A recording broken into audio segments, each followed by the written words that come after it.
Il-Union ħaddiema Maqodin qed tisħaq mal-Air Malta li l-ħaddiema li jażlu li jitilqu mill-kumpanija għandhom jingħataw data ta' meta ser jitħallew jagħmlu dan. Fl-istess ħin dawk li jażlu li jibqgħu jaħdmu mal-Kumpanija Nazzjonali tal-Ajru għandhom jingħataw tarif dettaljat tas-ser għalihom ir-ristrutturar.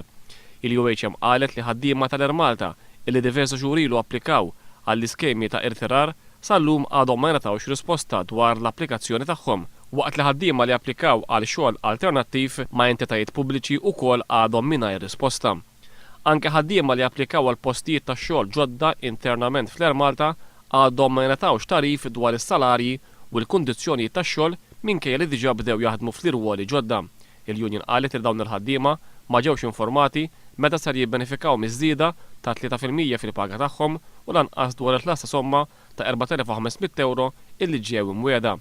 Waqt li saħqet li din is-sitwazzjoni qed toħloq inċertezza, il-UHM irrimarkat li dan id-dewmien jikkontrasta mal-aġla u l-pressjoni illi kellhom fuqhom l-istess ħaddiema sabiex jieħdu deċiżjoni fuq l-iskemi tal-irtirar.